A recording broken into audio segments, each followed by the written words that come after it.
SportsBit is powered by BetOnline, driving the opening odds market since 2001. Visit sportsbookreview.com to learn more about BetOnline and its A+ rated platform in the link below.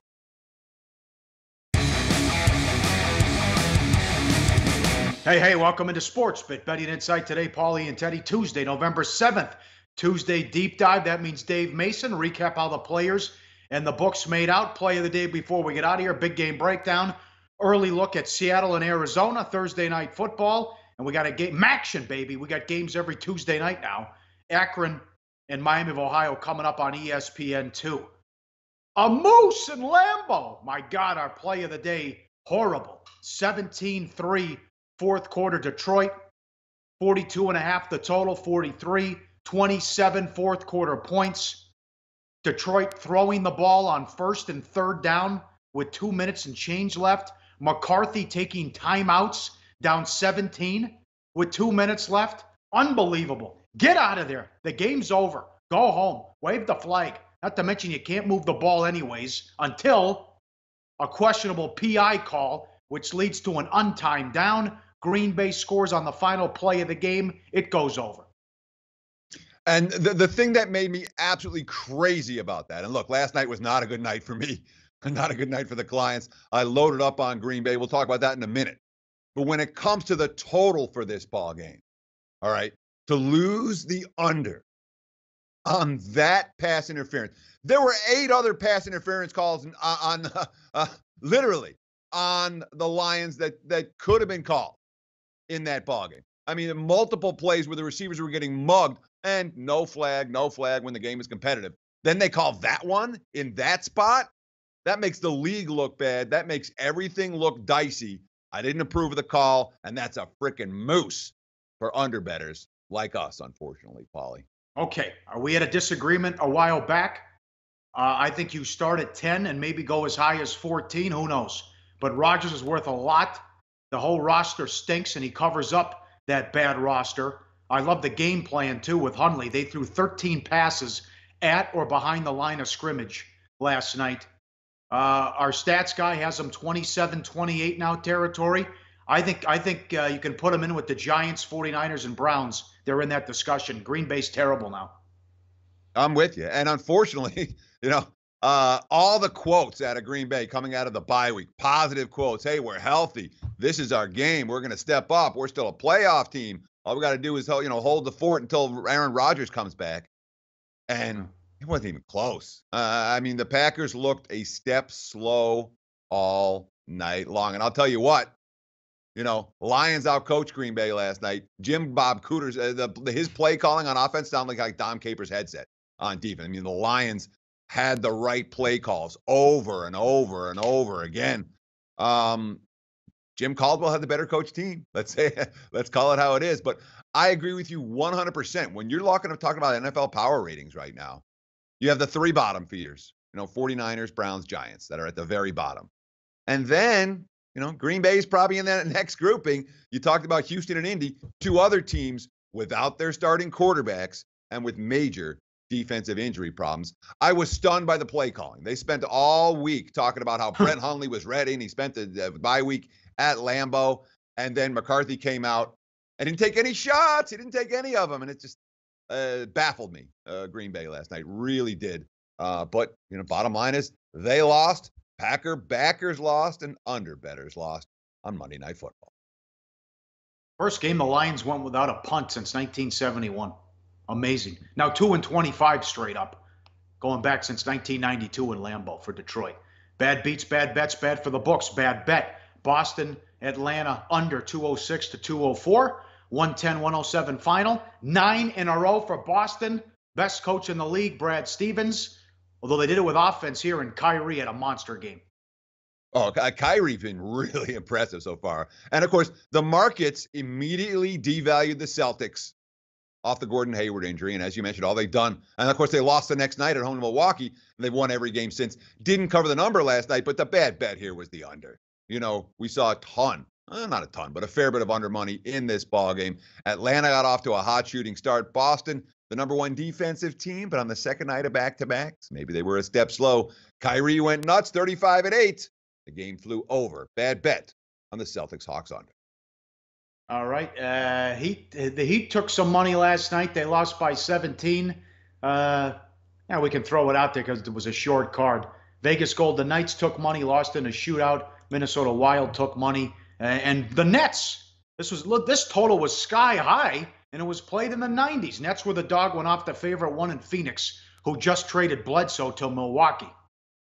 Yeah, and of course, this is a bad for book scenario because Brooklyn took a ton of money last night. They opened the dog, they closed the favorites, and the markets flipped on who deserved to be the chalk there. And Brooklyn deserved to be the chalk. Bad result for the house. And the fact that the markets moved the Nets into a road chalk roll, despite the fact they hadn't, I don't think they covered a spread on the road all season, let alone win a game prior to that contest, speaks volumes about how little respect the Phoenix Suns are getting right now. D'Angelo Russell, 23 points, 8 assists, 6 rebound against a Phoenix Suns team that's playing with absolutely no direction right now. No individual player had more than 3 assists in the team, more turnovers than assists against the Brooklyn Nets. That's not a good sign moving forward, with or without Eric Bledsoe. Big game breakdown up next. 2 football games. One college, one pro, and then Dave Mason in the deep dive on SportsBit. Betting Insight today on SBRpicks.com. Hey guys, thanks for stopping by Sportsbook Review, YouTube's largest sports betting channel. Every day we're here giving you the most up-to-date news and info, all to help you make the best bet. On top of that, guys, it's free. So look, do us a favor, click the like button, subscribe to our channel, leave a comment or a question. Our goal here is to make sure that everyone becomes a smarter, better. So join the SPR Army today and start winning with Sportsbook Review. Back on SportsBit, Betting Insight today, Pauly and Teddy, big game breakdown. Always sponsored and powered by BetOnline. Check out the bonus page, sportsbookreview.com, for the latest and best offers to open a new account today. ESPN 2 tonight, Miami of Ohio, 6.5 and 51.5 at home against Akron. Despite the 3 Bowden-Martin meetings, Miami's favored, and Bowden's got the best of Chuck Martin by 10, 9, and 22. Akron is 5-4 on the season. A tough spot because their game is huge next week when they take on Ohio, which could decide who goes to the MAC title game. So I know it's a big deal. They're on national TV, but it's kind of a tricky spot here for Akron. Yeah, and it's, Akron, Terry Bowden's an interesting story for Akron. This is a guy that went 47-17-1 at Auburn. All right. Then he spent 10 years as an announcer. These are the guys that get FBS jobs, power conference jobs, not Akron jobs. Then, well, he ended up at North Alabama, 29-9 in 3 seasons at North Alabama. So when he took the Akron job, Bowden's thinking, yeah, this is my stepping stone to get a big job again. Well, he's 29-41 in his 6th season. He's 61 years old. He might be stuck here, but they are 5-4. They have at least a chance to become bowl eligible for the second time in the last 6 seasons, but not a good football team. I mean, the ground game, non-existent, less than 100 yards on the ground in 5 of their 7 line games. The quarterback plays pretty good. Thomas Woodson's been solid, 1,742 passing yards, 14 touchdowns, 8 INTs, but without the balance of the running game, Akron is what they are. They're a very limited MAC squad. Here's Miami, and they made progress big time under Chuck Martin. They were 0-12 the year before he got there. You see this graphic, 0-12, then 2-10, 3-9, 6-7 last year. One of the best coaching jobs you're ever going to see. They started 0-6 and made a bowl game and gave Mississippi State all they could handle, catching 14.5 and lost 17-16. Here's Martin. Now the fundamentals have been the problem. A lot of turnovers because after you go 6-7 and hang with Miss State, you're supposed to have a good season. They're 3-6. Quote, we're not hurting ourselves on defense with turnovers. We're hurting ourselves. We don't play a high possession game. We're not an up-tempo offense. That's the area we're going to continue to focus on to get cleaned up. You have all those issues as well. Ragland's supposed to play the quarterback for Miami of Ohio. And good wide receiver, a 6'4" kid as well. Maybe could play in the NFL. What do you think here with Miami O? Oh, James Gardner's a monster. The kid's got 42 catches, 20.2 yards per catch, 9 touchdowns. He's 6'4".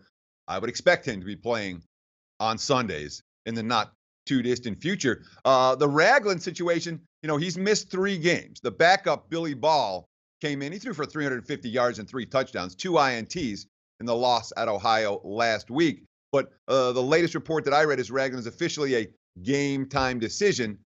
Expect the markets to react, whether he's in or out. The 6.5 will go to 7 if Ragland's going to play, maybe even higher. If he doesn't, the line likely to drop. Miami-O is in quote-unquote must-win. They have to win out to get bowl eligibility. But the reason they're in must-win, obviously, is because the program has clearly taken a step back in 2017 from the progression they had made the first 3 years of the Chuck Martin era. I think I screwed that quote up. We're not hurting our defense with turnovers or hurting our defense, but hurting ourselves. We can't do that. Okay. Thursday night, Seattle and Arizona. Seattle 5.5 and 41.5 on the road. BetOnline number. Adrian Peterson all day. Teddy, how about it? 2 great games so far with Arizona. Remember, when you fall behind early, you have to abandon the run. That's when they didn't use them and they were blown out in London against the Rams. 71 plays last week against the 49ers. 2 kneel downs on the final possession. Peterson had 37 carries and caught 2 passes, 167 total yards. He's proven a lot of people wrong. And Peyton didn't give him the ball in New Orleans. He said he had a lot left. He's right. And also, it's great you have a weapon with Peterson because that means you don't have to air it out with Drew Stanton, who was only 15 of 30, although he wasn't sacked, but he had some time because of the threat with AP. Here's Stanton. The game plan was fantastic. I loved it. I loved every single part of it. Each day we got to install it. I got more and more excited what was going on. And as we talked about last week, though, in the Thursday night game, could be a problem here, the conundrum for Arizona. You have a veteran who has to bounce back after a huge game and a lot of carries on a short week. McCoy couldn't do it. Let's see if AP's up to the challenge. Well, exactly. AP is not just off a big game. He is off his career high in rushing attempts. We're talking about a back very much on the wrong side of 30. Off a career high, now playing on a short week. Okay. So McCoy, you talked about Shady McCoy. What do you have? 12 carries for 25 yards against the Jets. It was the Bills' leading receiver going into that game. He didn't catch a pass. I worry about Adrian Peterson rebounding. Bruce Arians, quote, Peterson is in unbelievable shape. We'll see how he feels Monday or Tuesday. I wish we had a full week. Obviously, we won't be able to feed him that many times on Thursday night, which means it's Drew Stanton. As you mentioned, Stanton, he's dicey at best. He loved the fact they handed off to Peterson. Quote, the game plan was fantastic. I loved it. I loved every single part of it. Each day we got the install, I was getting more and more excited what was going on. That was great. That's against San Fran. This is against Seattle's run defense, which is a good notch or 2 better. And note the fact that the market's kind of ignoring these 2 teams' records in a sense. The Seahawks are 5-3. The Cardinals are 4-4. Arizona's at home. You look at that, you say, all right, maybe a pick'em game. Nuh-uh. They're saying that the Seattle more than a touchdown better on a neutral right now against Arizona, despite the fact there's only 1 game separating them in the standings. Well, that was tough to watch for Seattle. Again, penalties, couldn't protect Wilson. Good game plan by the Redskins. They brought the house a lot. They won total offense in yards, 437 to 244. They held the Redskins at 2.2 yards per rush and had 6 sacks, but it was 437 to 177 with 90 seconds left. And that's when Cousins hit back-to-back passes of 31 and 39 yards before Fat Rob won it with the 1-yard run. Wilson, 2 interceptions. Blair Walsh missed 3 field goals, 16 penalties again for 138 yards. Full season, they lead in penalties per game by a wide margin. Dead last, 10.3. You see the Jets, 8.1. Pete Carroll, quote, I'm just really disappointed because we've been addressing it and we haven't cleaned it up. And that really bugs me. We made it a lot harder on ourselves. And Teddy, watching that whole game, Wilson, again, he's running for his life every play. And the scary thing for Seattle is that once again, Russell Wilson was their leading rusher. This is a guy who is gaining 34 yards per game on the ground, most of them on scrambles, on broken pass plays, where he's creating something out of nothing. But the inability of the Seahawks to successfully run the football is really hurting their chances. Now, I don't expect the execution. Where they have 16 penalties in that ballgame, and as you mentioned, they lead the NFL in that regard. One would expect that will be a point of emphasis for Seattle this week. And certainly we talk about Russell Wilson and his ability to make plays. Didn't get it done in the red zone last week. I don't think that's a long-term problem for the Seahawks. We'll get back to this game when it comes to play of the day time. Then up next, it's Dave Mason, BetOnline, the deep dive. Recap the weekend. Not good. Rams, Eagles, all get the money, and Ohio State goes down. Michigan State is a dog, wins outright. We'll recap it coming up on SportsBit. Betting Insight today on SBRpicks.com. Go to SBRodds.com. Browse, compare, and shop live odds available at top online sportsbooks. Welcome back to SportsBit. Betting Insight today. Deep dive time. And like we do every Tuesday during football season, we go down to Costa Rica and take a look at what happened at BetOnline over the weekend with Dave Mason from betonline.ag. Dave, how was your weekend? Did you guys get clocked or did you guys work out all right? College was great. College was really good. NFL is another story. I mean, it's something's funny though. I mean, I thought we got killed, but we buried the Sharps. The Sharps had a really bad day yesterday. So for the day, I mean, just money wise, we kind of broke even, to tell you the truth. The public killed us. The public with their Rams was massive. The Eagles, Jaguars, Saints. We won the Jets big on Thursday night, so we won that big, which was good. And Skins and Panthers were big wins for us. But yeah, so overall, you put in all that big sharp money, we kind of broke even. So I consider that a big win because I thought the number was going to be big time red, and it really wasn't. But the public had their way, so that's good. The public had a good weekend, so we're looking for a big week coming up. You sound like a bettor right now. You're like, oh, we lost all these decisions, but I did okay. We pushed. You can always tell when someone goes down to the blackjack table. They go, how'd you do? I did okay. That means they lost a little. They go, how'd you do? They'd say, I lost a little. That means they got crushed. It's a classic, it's like Las Vegas mentality there. Right. Well, it's like one of those mornings where yesterday it was like you just woke up and you thought the red figure is going to be so much bigger than it was. So it was kind of like a win. It was like a backdoor push, I guess. It's like, holy cow, I'm just lucky. We'll break even and go our separate ways and wait till next week. No problem. And that's something that so many bettors don't recognize. Hey, when you get out of a rough weekend or you get out of some tight games, you're like, hey, I pushed. Like, great. Survive in advance. Move on to next week. But let me ask you this, Dave. I really want to – it's the public now 2 weeks in a row. The favorites have come in, and the public's been cashing on the hot teams. We've seen Philadelphia certainly be a hot team in the public eye. The LA Rams are a hot team in the public eye. Those two stand out to me as much as any, but they're not alone. Jacksonville is all of a sudden getting a little bit of a following, and on down the line. It seems to me as if almost every year, whether it's October or November, the public gets a nice run and the wise guys get clocked. And the reason that happens because the public is quicker to pick up on what teams are actually good this year. Do you agree with that assessment? And is this that time where the public is kicking the wise guy's ass? I never really thought about it, but yeah, I mean, there's something to that, I think. Sometimes I think the Sharps can be a little stubborn. It's like kind of last year, it jumps out in my mind last year is the Patriots. I mean, that's a prime example. Every damn week, the public is on the Patriots, and every week the Sharps are fading the public or the Patriots. And I just scratch my head, and it's like, wow, how can they just keep fading the Patriots week after week, and the public was just riding that? I think they failed to cover 2 games all of last year, including the postseason. I mean, it was insane. So I think there's some of that to it. The public just sees these hot teams and they just keep riding them. And I think, some of the Sharps, think they're overvalued or whatever. But I don't know. Right now, Sharps aren't having the best of ways, and the public's doing all right. So we'll see. On to next week. Bring it on. Sure. And of course, the Sharps all over Cleveland last year on a week in, week out basis as well. Yeah. Have you seen that same thing in 2017?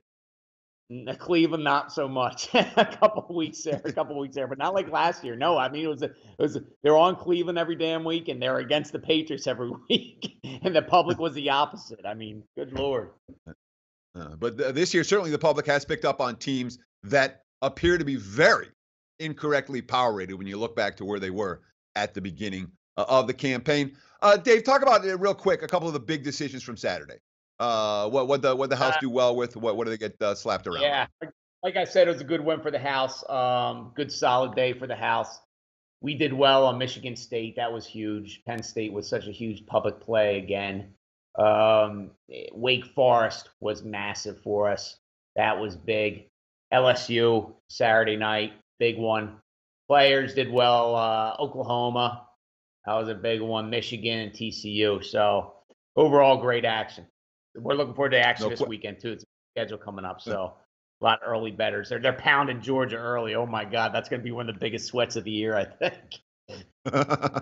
Well, you've been on the wrong end of a couple of bad Georgia games already this season. The one against Florida certainly stands out. Now, Dave, you and I were involved in a Twitter thread over the weekend on Sunday, where there was some, and you know how Twitter is. Anyone can say anything.